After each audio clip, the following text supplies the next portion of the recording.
we would have alluded just over yesterday in our press conference, the rise in the amount of persons that are becoming homeless, not only local, but also tourists, and the burden that it is placing on the organization over and over because of well, for instance, the tourists, they're not like the Barbadians that could leave the shelter at 8 a.m. and go roam and then come back at 6 p.m.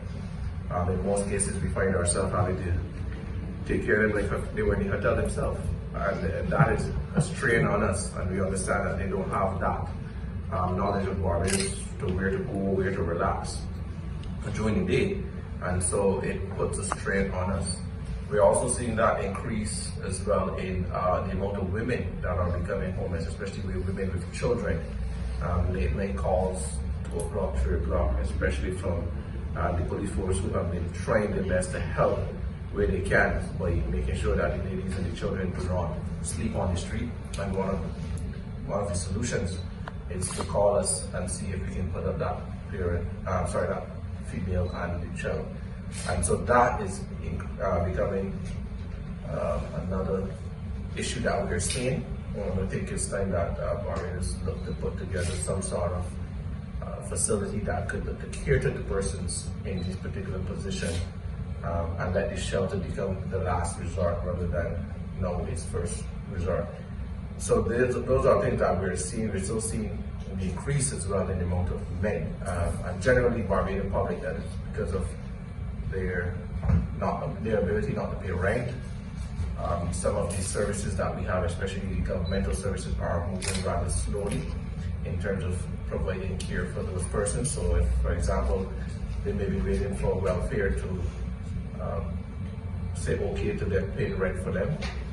It may be a case where the landlord does not want welfare rent. It may be a case where there's a number of other complications. And so it puts strain on us a lot to be able to meet the need. We can facilitate up to 90 persons at any point of time in the shelter. This includes women, children, and men, because we do have a nursery for babies as well. We had to cater to that because of the amount of young babies that are coming with the parents. So we do, and my add is not just women that is coming with children, it's men that's coming with children just to make that clear. But we are trying our best. We're trying our best to be basically to help everyone that we can. And it is a strain on the organization, it is a strain on the staff, it is a strain on the finances because our data did not show that we would be having that much persons coming in as quickly as they are right now. And obviously none of us predicted the COVID situation. So that is becoming increasingly difficult for the organizations. We've seen that as a major concern. These persons being unable to pay their hotel fees. But one of the other challenges that we're seeing is that most of the cases we've dealt with are some level of mental health challenges. And that's strange that in particular one case, the guy was here for like 3 months.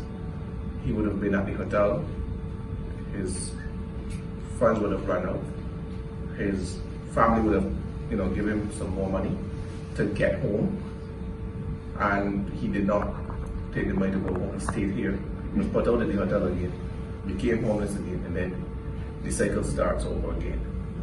And in some cases they have to pay, they're losing travel documents because of being on the streets, and they have to pay for emergency documents. They also have, because they're non-national, they also have to pay for their PCR test to be able to travel. And in most cases, we're in one foot in that bill for some of them because they can't find the money.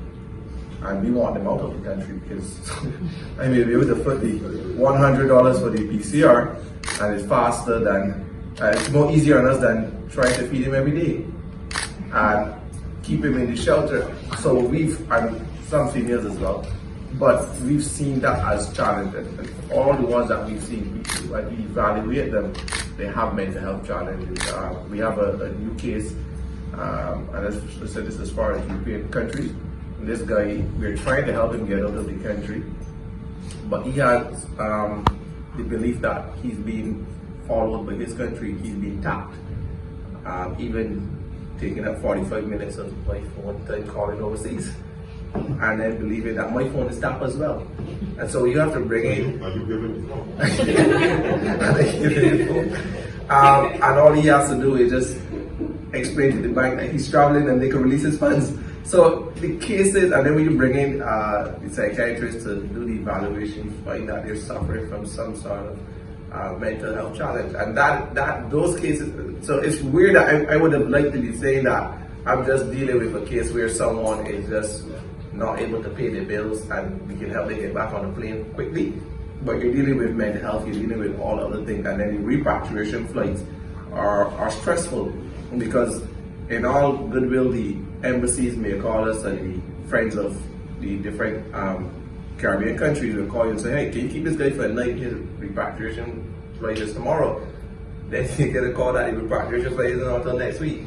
And then they don't have any money, but then we have to keep them. So because we don't want them to become homeless, but we're playing our part, but it just become too strenuous on us because unlike the Barbadians, as I said, we can tell them leave the shelter at 8, come back at 6.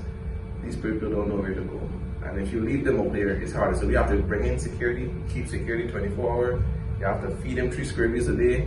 You have to still counsel them because they may have depression or whatever they're suffering from. You still have to, if they have medical conditions, you have to bring in a doctor to make sure that they still get their medication.